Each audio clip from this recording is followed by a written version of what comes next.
Dan pada 8.30 pagi ini kita nak berbincangkan mengenai topik kesihatan dan perang terhadap pandemik COVID-19 masih lagi berterusan, di mana ketika negara kita terus mencatatkan peningkatan kes, dan kini boleh saya katakan secara purata kes harian telah pun menjangkau kepada 4,000 kes, semestinya memberi kebimbangan kepada seluruh masyarakat. Dan warga emas, orang yang mempunyai penyakit kritikal antara mereka yang berisiko tinggi. Namun kita tidak juga harus melupakan kanak-kanak maupun bayi yang mungkin tahap imunisasi mereka ni lebih lemah dan terdedah kepada risiko jangkitan.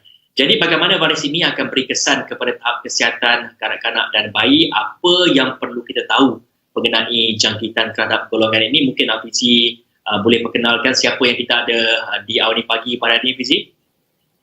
Ya, kita ada tetamu istimewa yang akan mendedahkan kepada kita maklumat berkaitan perkara ini, iaitu pakar pediatrik neonatologi UIAM Dr. Syed Abdul Khalid Syed Abdul Hamid. Assalamualaikum, selamat pagi Doktor. Waalaikumsalam warahmatullahi wabarakatuh. Doktor, pertama sekali saya bertanyakan secara asasnya terlebih dahulu, adakah COVID-19 ini boleh menjangkiti bayi yang telah pun dilahirkan ataupun bayi yang masih lagi berada dalam perut? Okey, jawapan secara ringkasnya ya Hafizi dan Hafizi. Pertama sekali terima kasih Hafizi dan Hafizi kerana menjemput saya dalam sesi ini. So, adakah bayi-bayi boleh dijangkiti? Jawapannya adalah ya. Cuma kita kena sedar data yang kita ada, walaupun jumlah di dunia jumlah yang dijangkiti COVID ni dah jutaan jumlahnya, tetapi kalau kita tengok pada data yang sedia ada, jumlah bayi yang dijangkiti COVID-19 ni jumlahnya agak rendah. Saya beri contoh by Jun 2020 dah jutaan rakyat di dunia yang dapat COVID, tapi by Jun itu hanya 44 kes sahaja yang dilaporkan. By November 2020 UK sahaja hanya ada 66 kes yang dilaporkan di seluruh UK. So jumlah bayi yang dijangkiti COVID ni jumlahnya agak rendah. Tapi bagaimana mereka boleh menjangkiti?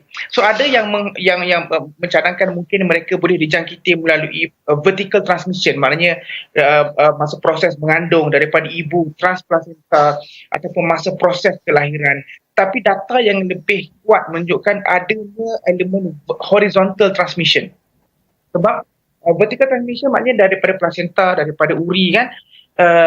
Tetapi kebanyakannya adalah mereka ni kita dapat tahu dia dapat COVID ni pada usia yang lebih pada 7 hari.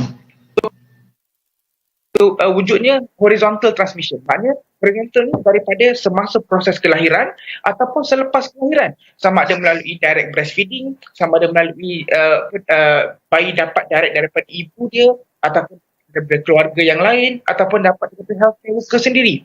So ini data yang kan data yang lebih kuat menunjukkan ada horizontal transmission, dapat daripada orang yang lain di sekitar dia, bayi dapat ada proses breastfeeding secara direct, walaupun data tidak menunjukkan adanya COVID dalam susu ibu. Data tidak menunjukkan tidak ada COVID melalui placenta. Data menunjukkan tidak ada COVID dalam air ketuban. Kemungkinan besar bayi dapat daripada selepas kelahiran. Dalam proses kelahiran ataupun selepas itu masa kita penjagaan bayi dan sebagainya. So ini data yang sedia ada, yang kita dapatlah. Kalau kita tengok pun contohnya pasal penyusuan kebanyakan unit dia mereka mengasingkan bayi dan juga ibu. Ini di antara benda yang mungkin kaedah yang digunakan untuk pencegahan lah. So jawapannya adalah ya, bayi boleh dijangkiti. Doktor, kita melihat kepada simptom-simptom bayi ini yang apakah simptom-simptom yang ditunjukkan oleh mereka apabila mereka ni ada dijangkiti dengan COVID-19? Adakah sama saja simptom seperti orang dewasa dan mungkin ada kesukaran untuk kita menyaring mereka ataupun kita membuat saringan ke atas mereka, ialah kena swab dan sebagainya? Mungkin dapat diceritakan. Okey, so, bagaimana simptom pada bayi? Saya mesti boleh cerita begini. Kalau kita tengok pada data yang ada, kita tengok pada kes-kes yang dilaporkan, COVID-19 ini simptom dia lebih teruk bagi mereka yang lebih lanjut usia, lebih masang sistem imun dia yang sudah dicytokine storm dan sebagainya. Tapi bagi bayi, secara kasar ni saya boleh bagi tahu, bagi bayi dan kanak-kanak, simptom yang mereka hadapi ni lebih mild, lebih kurang serius, lebih kurang teruk. Kalau di UK contohnya, pada ujung 2020 dilaporkan di UK 42% menunjukkan sistem dipanggil severe neonatal infection. Severe neonatal infection ni sama ada dia dua daripada tiga ni. Yang pertamanya demam lebih daripada 37.5, apnea, baby tu berhenti bernafas, batuk-batuk, nafas laju, ada sistem susah bernafas, memerlukan oksigen, masalah pemakanan, ini agak kerap kemudian cirit-berit, ataupun nombor dua adalah sel darah putih yang rendah, high CRP, CRP count yang tinggi, ataupun chest X-ray dia abnormal. So 42% daripada bayi-bayi ini menunjukkan simptom-simptom sebegini. Dan unik bagi bayi baru lahir ini adalah di antara simptom yang paling kerap jadi pada mereka adalah masalah pemakanan. Sebab bayi ni kerja dia adalah makan, minum susu, kemudian main dan juga buang air. Itu kerja dia, kan? Bayi baru lahir. So, bila di antara simptom yang kerap jadi pada bayi baru lahir adalah masalah pada penyusuan, poor feeding. Mereka tidak mahu menyusu dengan baik, ada muntah-muntah, tidak tolerate susu dengan baik. Itu ni adalah simptom yang agak kerap. Cuma satu simptom yang agak menarik, yang agak peculiar ada pada bayi dan kanak-kanak ni adalah yang di kalangan pediatrik ini kita panggil sebagai Coronasaki. Coronasaki ni basically satu simptom yang kita nampak agak unik pada kanak-kanak dan pada COVID. Iaitu dia jadi macam vasculitis, radang pada saluran darah yang kecil. Kita nampak merah-merah di hujung-hujung jari dan sebagainya. Ini disebabkan oleh vasculitis. Ini satu feature yang kita nampak hanya dilaporkan di kalangan kanak-kanak dan juga bayi sahaja. Tapi secara kasarnya, bayi memang kena masuk, jumlah bayi yang dimasukkan ke ICU, bayi kemungkinan untuk dimasukkan ke ICU lebih tinggi, tetapi walaupun mereka masuk ke ICU, mereka menunjukkan simptom yang tidak seteruk orang-orang dewasa. Tidak ada setakat ini laporan bayi yang meninggal disebabkan COVID. Ada laporan yang bayi meninggal dengan COVID, tetapi bukan disebabkan oleh COVID. Ini satu benda yang saya rasa agak interesting. Tapi ia bukan bermakna kita boleh just biar bayi kena. No, tidak. Sebab bayi-bayi masih boleh mendapat dan mereka boleh mendapat jangkitan yang teruk. Dan bila mereka dapat, mereka menggunakan kita punya NICU space. NICU bed itu pada kadar yang lebih lama daripada orang dewasa. So tu dia mungkin simptomnya. Dan doktor, apabila bayi ni, apabila dia dah terkena jangkitan COVID-19, ya kita tahulah bila bayi ni baru dilahirkan, perhatian, penyusuan dan sebagainya perlu diberikan kepada mereka. Tapi apabila mereka dijangkiti COVID-19, seperti yang kita tahu, perlunya ada kuarantin kendiri dan sebagainya. Jadi bagaimana sebenarnya cabaran kepada ibu bapa, para perawat untuk merawat bayi yang dijangkiti COVID-19 ni melalui kuarantinkan bayi tersebut? Kemudian siapa yang akan attend kepada bayi itu untuk memastikan bahawa keadaannya berada dalam pada fasa yang baik, penyusuannya juga baik dan sebagainya? Ini satu cabaran yang agak besar sebenarnya bagi saya, terutamanya di antara dia. Sebab saya di antara pakar kanak-kanak yang neonatologi itu basically bayi baru lahir. Itu kerja saya lah. So cabarannya sebenarnya agak besar dan agak menarik lah bagi saya. Satunya bila ibu-ibu yang ada COVID, yang kita tahu ibunya ada COVID, so ibu tu perlu lahir di hospital yang ada NICU support. Dan di Malaysia terutamanya, ibu-ibu yang confirm COVID positif, kita memang akan offer untuk cesarean section untuk kurangkan risiko jangkitan, kurangkan risiko merebak COVID dan sebagainya. So kita akan offer cesarean section. So bayi ni akan di-attend oleh tim kanak-kanak, kita akan attend baby tu. Dan terutamanya bagi bayi yang bagi ibu yang confirm COVID positif di Malaysia, kita akan temporary separatekan bayi dengan ibu untuk kita stabiliskan ibu, kurangkan risiko jangkitan kuman kepada bayi, dan kita pastikan baby tu remain okay. Kalau bayi okay, baby well, baby tidak ada masalah apa-apa, bayi ini kita boleh offer untuk bagi pada ibu untuk skin to skin. Kalau baby tu okey dan ibu okey, kita boleh bagi baby bersama dengan ibu, room in dengan ibu. Dan kita tengok, kalau kita tengok data yang sudah ada pun WHO dan UK, mereka advise untuk teruskan skin to skin. Advise untuk teruskan direct breastfeeding, susu ibu secara direct. Tetapi banyak negara juga tidak amalkan benda ni. Banyak negara juga dia separatekan ibu, tak bagi susu ibu direct. Contohnya negara China for example, dia separatekan ibu dan juga bayi. Kan? Dia separatekan ibu dan juga bayi. So di Malaysia kita separatekan temporary dan kalau baby okey, kita boleh bagi pada ibu, boleh direct breastfeeding tetapi dengan strict punya precaution. Maknanya ibu mesti betul-betul strict hand washing. Kita perhatikan betul-betul, kita pastikan ibu mencuci tangan dengan betul, strict breast hygiene, cuci payudara dengan betul-betul bersih. Pastikan tidak ada ni, dan mak mesti wajib pakai proper surgical mask. Tidak ada boleh culas sebab horizontal transmission. Kan? Tetapi kalau baby tidak sihat ataupun ibu tidak sihat, maka kita separatekan ibu dan bayi. Adakah mereka boleh menyusu secara direct? Again, data menunjukkan COVID tidak spread melalui susu ibu. Dalam susu ibu tidak ada COVID, tetapi dalam data juga menunjukkan dalam susu ibu terdapat antibody terhadap COVID. So, susu ibu sebenarnya ada some protective punya effect. Dia protect sebab dia ada antibody dalam tu. Tapi proses susu ibu kalau tidak dibuat dengan betul, proses penyusuan secara direct itu ada risiko horizontal transmission. So, sebahagian daripada unit dia separatekan ibu dan bayi, ataupun kalau dia tak sekali pun dia tidak ada direct breastfeeding. Dengan dia susu dengan susu perahan. Sebab susu ibu ada manfaatnya sangat-sangat baik. Susu ibu adalah susu terbaik bagi mana-mana bayi. Ini data yang jelas, Quran bersebut. Susu ibu susu terbaik bagi bayi. Dan susu ibu ada antibody terhadap COVID. So kita nak bayi tu dapat susu ibu. Cuma kebanyakan unit dia bagi susu ibu secara perahan. Di Malaysia secara kasarnya saya boleh bagi tahu, kita masih lagi mengamalkan separation. Kita masih belum bersedia dengan unit dan dengan staff yang bersedia untuk baby bersama dengan ibu. Sebab kita banyak kekangan untuk handle bayi, handle ibu dan handle bayi. So setakat ini kita masih lagi mengamalkan based on hospital dan unit jugalah. Tapi kebanyakannya di Malaysia kita masih lagi separatekan bayi daripada ibu temporary sampai ibu sihat, sampai baby sihat, dan kita pulangkan balik supaya baby bersama dengan ibu. Sebab bonding baby dan ibu adalah sangat-sangat important. Penyusuan susu ibu sangat-sangat important. Tapi kita separatekan temporary untuk pastikan baby sihat dan ibu sihat. Supaya dua-dua boleh sembuh dan itu boleh balik dengan keadaan yang terbaik.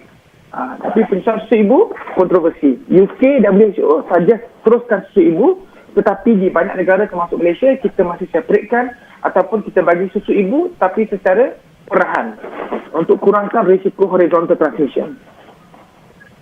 Doktor, mungkin doktor dapat ceritakan secara ringkas, doktor, berapa lama masa yang diambil untuk seorang bayi ini pulih daripada COVID-19 sekiranya mereka ini dijangkiti? Adakah macam kita dewasa ini dalam 10 ke 14 hari itu mungkin bagi mereka yang mild symptom dan sebagainya mungkin boleh pulih? Dan bagi bayi sendiri bagaimana? Berapa lama ni juga satu soalan yang agak sukar, terutama bagi bayi. Sebab kalau kita tengok pada laporan-laporan kes yang di seluruh dunia, di Itali, di China, di UK dan sebagainya, kebanyakan bayi yang ada masalah pernafasan, kebanyakan mereka sebenarnya masalah pernafasan awal itu bukan disebabkan oleh COVID, tapi disebabkan oleh masalah lain. Masalah kita panggil respiratory distress syndrome, masalah transient tachypnea of newborn. Sebenarnya masalah-masalah pernafasan yang memang risiko kepada bayi-bayi baru lahir. So kebanyakan mereka ada masalah itu yang pada asalnya. So kadang-kadang benda ini pun memerlukan sedikit masa untuk mereka pulih. Tetapi secara kasarnya lebih kurang 10 hari. Kalau kita tengok di adult, di kalangan orang dewasa dan juga di kalangan kanak-kanak, datanya lebih kurang 10 hari biasa mereka akan jadi baik daripada COVID. Cumanya untuk bayi, ada kalanya mereka akan makan masa lebih lama sedikit disebabkan kita, contohnya bila bayi ada masalah pernafasan, kita akan memulakan proses penyusuan tu sedikit lewat. So, dewasa tak ada masalah sangat pada pemakanan. Tapi bayi, kita kena mulakan pemakanan tu secara perlahan dan sebagainya. Dia ada banyak parameter lain yang kita terpaksa buat secara slow. Untuk bayi baru lahir kita tidak boleh rush, kita kena buat secara yang perlahan. Sebab bayi ni dia sangat-sangat fragile, dia sangat-sangat sensitif. Itu kadang-kadang mereka akan makan masa lebih lama sedikit. Lebih kurang saya boleh kata 7 ke 14 hari ni berdasarkan data yang ada. Dan doktor, dalam masa yang sama apabila bayi ni diberikan rawatan COVID-19 itu, kita berikan ubat-ubatan untuk rawat penyakit virus ini. Jadi ada kesan-kesan lain kepada bayi tak yang perlu kita bimbangkan ke apabila bayi ini diberikan rawatan COVID-19, ada ubat-ubat tertentu diberikan kepada bayi, efeknya bila dia diberikan ubat-ubat tersebut? Ini juga satu conundrum, satu masalah pada kami lah, pakar kanak-kanak, pakar bayi terutamanya. Sebabnya kebanyakan ubat-ubat yang kita guna untuk COVID ataupun actually kebanyakan ubat-ubat yang lain pun data hanya ujian pada orang dewasa. Tidak banyak kajian yang dibuat pada bayi yang baru lahir. Ini satu masalah sebenarnya. Sebab kita pun tidak boleh bagi ubat tanpa ada kajian yang kata ubat ini selamat bagi bayi. So, banyak ubat-ubat yang kita guna untuk COVID, kebanyakannya tidak ada data selamat untuk kanak-kanak. Yang ada mungkin dexamethasone, steroid. Cuma setakat ini daripada evidence yang ada, tidak ada lagi bayi yang memerlukan penggunaan dexamethasone. Tidak ada bayi yang keadaan dia terlalu teruk sampai memerlukan ubat-ubatan yang serius. Kebanyakannya hanya symptomatic treatment. Maknanya bila mereka memerlukan bantuan pernafasan, kita beri bantuan pernafasan. Jika mereka demam, kita bagi ubat untuk kurangkan demam. Kita beri antibiotik dan sebagainya untuk secondary bacterial infection. Sebab bila ada virus seperti SARS-CoV-2 yang menyebabkan COVID-19, sistem imunisasi badan juga akan lemah dan bayi itu terdedah kepada jangkitan kuman yang lain yang lebih serius. So kita bagi antibiotik kepada bayi-bayi itu. So ini biasanya rawatan simptomatik yang kita akan bagi. Dan obviously semua benda atas muka bumi ni ada risiko, ada komplikasi dia. Termasuk apa-apa jua jenis ubat. Apa-apa jua benda atas muka bumi ni ada komplikasi. Tidak ada satu benda pun atas muka bumi ni yang tidak ada komplikasi langsung. Kan? So termasuk juga dengan antibiotik, termasuk juga dengan ubat untuk bantuan pernafasan dan sebagainya. So cuma risikonya adalah sama seperti bayi-bayi yang lain. Ini yang mungkin saya boleh maklumkan dari sudut risiko tu. Okey, baik Dr. Syed Abdul Khalid. Selepas ni kita akan bertanya pula dari segi apakah langkah-langkah pencegahan yang boleh kita ambil sebagai ibu bapa dan sebagainya untuk kita mengelakkan bayi ini daripada dijangkiti COVID-19. Begitu juga dengan penggunaan vaksin kepada ibu, begitu juga dengan bayi itu sendiri. Dan kita akan berehat dulu seketika, kita kembali selepas ini.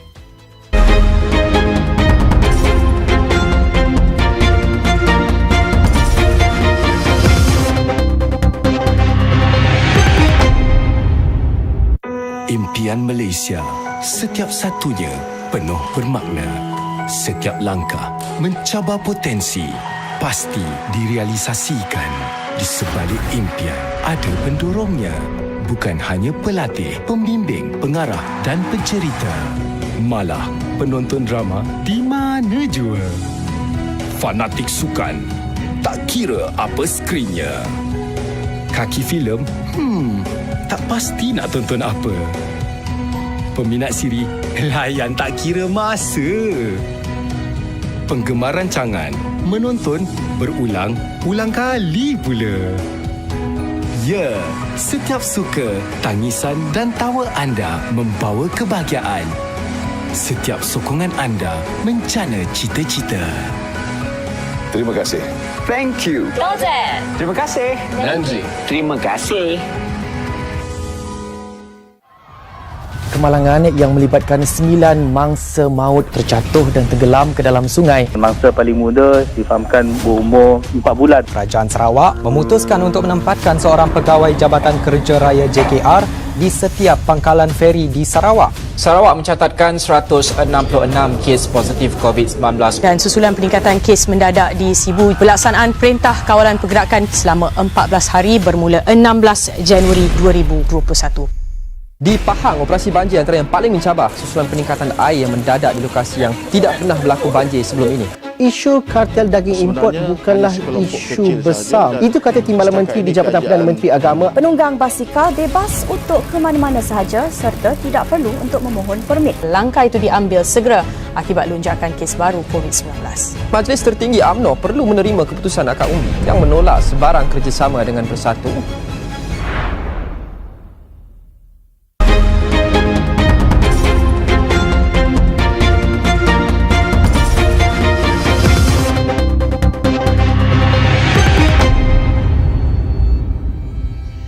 Terima kasih kerana setia bersama kami untuk membincangkan berkenaan dengan kesan COVID-19 kepada bayi yang baru dilahirkan. Kita bersama dengan Dr. Syed Abdul Khalid, Syed Abdul Hamid, pakar pediatrik neonatologi UIAM. Doktor, kita terus saja kepada persoalan. Kita tahu apabila bayi yang baru dilahirkan ini, maka ada segelintir ikut budaya dan sebagainya. Kita orang Melayu banyak buat cukur jambul, majlis-majlis dan sebagainya. Jadi kita nak tahu pencegahan untuk mengelakkan daripada virus ini menjangkiti bayi ini. Jadi bagaimana untuk kita elakkan pencegahan yang boleh ibu bapa ambil, langkah-langkah kaedah yang boleh dilakukan oleh ibu bapa untuk memastikan bahawa bayi mereka selamat, luar orang kata tidak dapat dijangkiti oleh COVID-19 ini.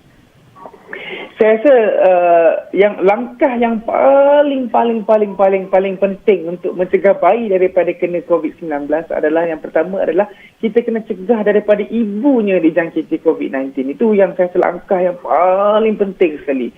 Ibu mengandung, kita perlu protect ibu mengandung. Kita kena pastikan mereka ni selamat daripada dijangkiti COVID-19. Sebab kalau mereka kena, kesan dia sangat besar dan banyak implikasi yang besar kepada ibu, kepada bayi, kepada keluarga, kepada healthcare system yang sedia ada. Efeknya banyak, tidak seperti adult. Adult dia betul kesan pada pesakit itu tinggi, teruk, tapi kita boleh kawal jumlah healthcare worker yang expose dan sebagainya. Tapi untuk ibu mengandung dan juga bayi, implikasinya lebih besar dan lebih sukar untuk kita kawal. So, sangat penting untuk jaga ibu daripada dijangkiti. Bagaimana nak jaga ialah mematuhi SOP. Maknanya kalau boleh ibu-ibu mengandung dekat-dekat dengan kelahiran, jangan pergi berjalan-jalan merata, jangan pergi keluar, jangan pergi mana-mana. Kita jaga, kita protect ibu-ibu mengandung ini. Itu yang pertama. Yang kedua, kalau perlu lahir di hospital. Kalau dah confirm COVID positif, mereka akan dimasukkan ward lah. Dan mereka sepatutnya lahir di hospital dengan ada NICU cover. Maksudnya ada pakar-pakar neonatologi seperti saya yang mampu untuk handle bayi-bayi yang baru lahir. So, kita jaga ibu tu, kita jaga bayi dia. Dan baby tu juga mungkin perlu temporary separation. Kita perlu asingkan baby daripada ibu sementara, selepas kelahiran itu, sampai kita stabilkan ibu, kita stabilkan bayi, dan kemudian kita tengok kalau bayi tu okey, kita letak bersama dengan ibu dengan precaution yang sangat-sangat strict. Rigid precaution. Kita jaga betul-betul. Cuci tangan dengan sangat-sangat. Ini termasuk bila balik rumah pun sama, sebab di UK for example, jumlah agak tinggi, 2/3 daripada bayi di UK for example adalah bayi-bayi yang sudah balik rumah dan masuk hospital balik kan. So yang lebih daripada 7 hari baru dapat COVID. So maknanya mereka dapat daripada luar. So yang pertama, orang dewasa perlu basuh tangan, sebab baby kita tak expect dia nak basuh tangan kan. So orang dewasa perlu basuh tangan, ibunya perlu basuh tangan dengan betul-betul basuh tangan. Penjagaan payudara kena bersih dengan sebersih-bersihnya. Kalau menyusu, pastikan pakai mask dengan proper. Orang dewasa pun sama. Bila bersama dengan bayi, kalau mereka ada simptom, mereka perlu pakai mask dengan baik. Elakkan bayi daripada pergi ke tempat yang ramai. Saya rasa ada banyak cara lain daripada kita buat cukur jambul, ramai-ramai datang rumah dan sebagainya. Kalau boleh tahan COVID ini, tak perlu kita datang ziarah. Terutama kalau kita berisiko, tak perlu datang ziarah bayi-bayi yang baru lahir. Bagi mereka masa untuk sistem tubuh mereka lebih kuat, mereka lebih bersedia, ibunya lebih kuat, baru kita pergi ziarah. So tidak perlu pergi ziarah. Kita cukup dengan sekadar kita beri hadiah secara pos dan sebagainya. Cukup dengan sekadar kita telefon, kita bagi bantuan dan sebagainya. Tak perlu kita ziarah dan menambah risiko pendedahan penyakit kepada bayi. Sebab kita tahu COVID ini 80% di kalangan orang dewasa, 80% tidak menunjukkan apa-apa simptom. Tapi di kalangan kanak-kanak, di kalangan bayi, 1/4 sahaja yang tidak menunjukkan simptom. Hanya 1/4 daripada bayi yang asimptomatik. Orang dewasa 80% asimptomatik. Bayi 1/4 sahaja yang asimptomatik. Maknanya 3/4 daripada bayi dengan COVID mereka menunjukkan simptom. Cuma simptom mereka mungkin setakat ini sebab tidak ramai lagi yang kena, mereka menunjukkan simptom yang lebih mild. Tapi kita tak nak kita jadi yang pertama dalam dunia dengan simptom bayi yang sangat-sangat teruk. So itu yang kita nak kena jaga. Di antara benda lain adalah mungkin kalau ibu tu positif COVID, boleh bagi susu ibu. Saya nasihatkan susu ibu sangat penting. Dalam susu ibu ada antibody terhadap COVID. Tetapi mungkin kalau kita tidak mampu jaga precaution dengan betul, mungkin kita lebih baik beri dengan susu perahan. So itu mungkin satu benda yang kita boleh consider sampai ibunya betul-betul pulih clear daripada COVID-19. Itu Doktor, mungkin secara ringkas tadi menarik untuk kita melihat. Doktor katakan susu ibu mempunyai antibody kepada COVID. Mungkin doktor dapat ulaskan sedikit mengenai itu.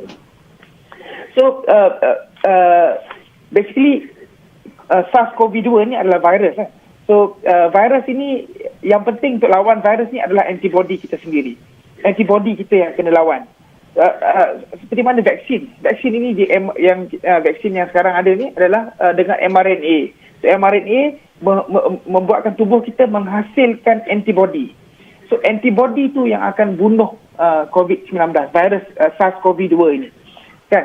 So data menunjukkan bila ibu tu dapat COVID-19, tubuh ibu menghasilkan antibody terhadap SARS-CoV-2 kan, untuk lawan jangkitan kuman itu, jangkitan virus itu.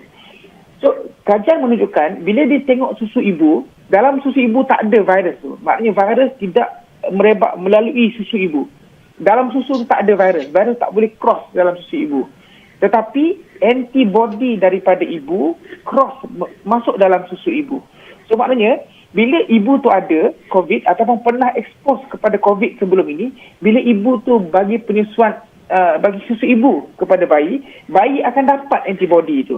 Dan ini dia akan memberi sedikit protection lah kepada bayi daripada dijangkiti COVID-19. So ini sebenarnya satu data yang bagi saya sangat-sangat menarik. Dia menunjukkan betapa hebatnya susu ibu Allah jadikan. Susu ibu ni saya nak bagi tahu susu ibu kan, betapa hebatnya susu ibu Allah jadikan untuk manusia ni kan. Bila bayi tak sihat, bila bayi ada masalah pernafasan, bila bayi ada jangkitan kuman, susu ibu secara automatik Allah buat susu ibu akan lebih tinggi sel darah putih, susu ibu akan lebih tinggi antibody untuk bantu bayi itu lawan jangkitan kuman. So sama dengan COVID-19. Bila ibu tak sihat, bila anak tak sihat, susu ibu akan automatik lebih tinggi, dan ini dibuktikan dengan data yang ada. Kita susu ibu. Ya saya. Doktor, minta maaf, kita sebenarnya tak banyak masa, tapi saya nak tanya juga bagaimana pemberian vaksin? Adakah bayi boleh terima vaksin COVID-19? Dan tadi doktor kata penting untuk lindungi ibu untuk mengelakkan daripada bayi ini berjangkiti COVID-19. Jadi adakah ibu tu patut dimasukkan dalam kelompok penerima vaksin COVID-19 yang awal ke bagaimana? Okey, ini satu lagi masalah yang besar bagi kami jugalah.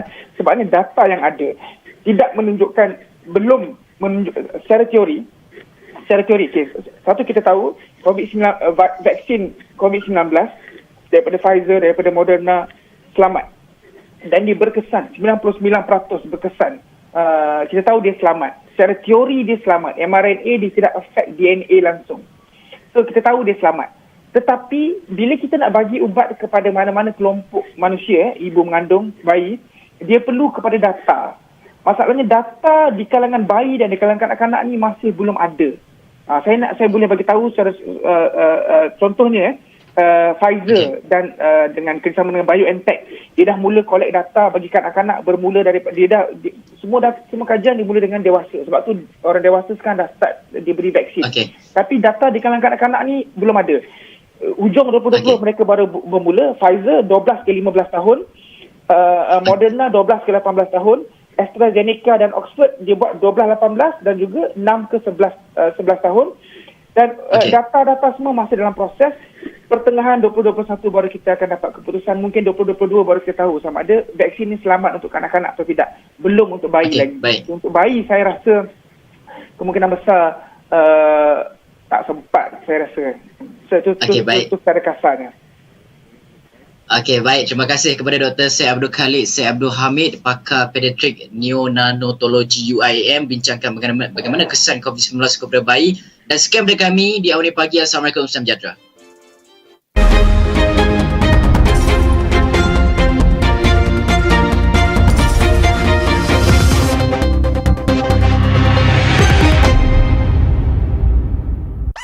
Rang undang-undang ataupun cadangan RUU berhubung